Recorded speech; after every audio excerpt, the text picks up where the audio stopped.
All right, guys, let's talk about editing your panning photos. As always, make sure you do all your basic adjustments here. You can always start with auto.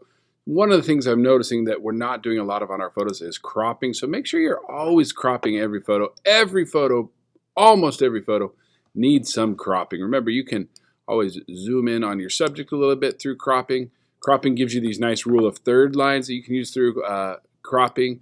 And you can also rotate. Like, see how my sidewalk's not straight? That kind of bothers me a little bit. So I'm going to rotate my image. I just moved my cursor outside of the crop box and click and drag up or down in order to get that cleaned up. So that looks a million times better already. I'm going to crop in even a little bit more, keeping her on that nice rule of third spot, giving her plenty of room to be running into, which is what we want. And so I'll go ahead and just press enter there. And look at that, looking much better already. So again, I'm not going to go over these adjustments here. We already know those pretty well. We've talked about curves before in the past. One of my favorite tips that I've taught you in the past is coming into your curves layer and clicking on right about there to kind of lock that into place. And then I like to add just a couple more, and it might move a little bit. That's okay. And then I like to grab this bottom left-hand corner and drag it up a little bit. And that gives it kind of a faded look. You can see there's the after. Basically brings up, especially here in the dark parts of the photo. No farting. Yeah, so in the dark parts of the photo, it brings up the brings it up a little bit and looks kind of cool. But what I want to talk to you today is about color grading, and I've mentioned this before, but this is a really cool way to adjust the look and feel of your photo. So what I like to do is notice, not what I like to do.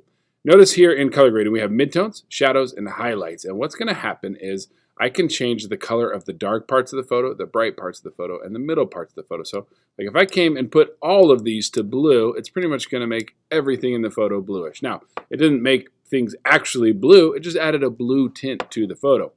Well, that's not what I want. So you can just double click on these little circles right here, and that will reset them back to 0.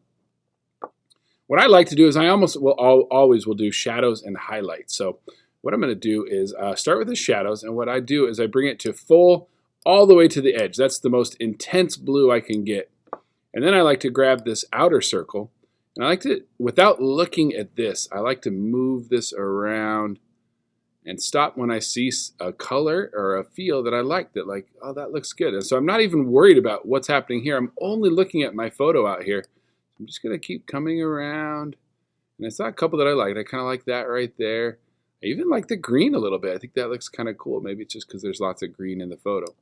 Okay, and then I'm going to do the same thing for the highlights. And I know this is still on full intensity, and yep, I'm okay with that. So I almost always will do the opposite of whatever I did on the shadows. So if I put the shadows here, I'll drag the highlights over there and try and just see how that looks. And I don't love it. I'm not going to lie to you. So I'm just going to keep moving it around and see. But that's a good starting point, is to just choose the opposite. That looks kind of cool. Maybe I'll come up and try. I do kind of like that. So like kind of the yellows and the highlights, a yellowish green in the highlight and a bluish green in the shadows.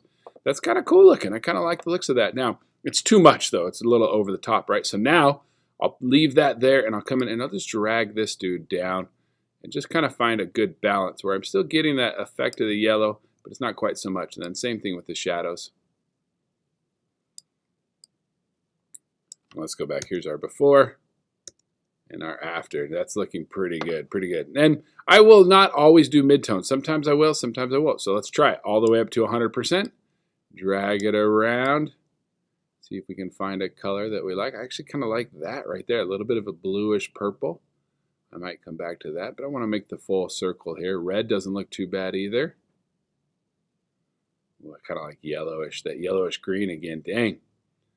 I don't normally like the greenish tint, but for this photo, it's calling to me. But I think I'm going to go with that bluish purple, but I really am going to lower that down quite a bit. You can always kind of click on that eyeball to see, like, all right, what difference did it make? You just click and hold on that. So there's before, there's after. That's a little intense still. I might lower that down just a little bit. Okay. And then let's talk about these blending and balance sliders real quick. I'm going to crank the intensity back up on these so we can see it a little bit better what's happening here. So we've really cranked up the shadows and the highlights there. Blending is going to kind of adjust the transition between shadow and highlight. You see if we bring it all the way to the left, it's a little more subtle, and all the way to the right, it's a little bit more intense. So you can kind of play around with that. And then balance, if you leave it right in the middle, it'll look just like it is. Balance, if we move this to the left, puts more emphasis on the shadows, and if we move it to the right, puts more emphasis on the highlights. So you can kind of play around with that too as well to kind of get the effect you want. In fact, I kind of like it over to the right, just a touch there. I like the looks of that. And that's color grading in Lightroom, you guys.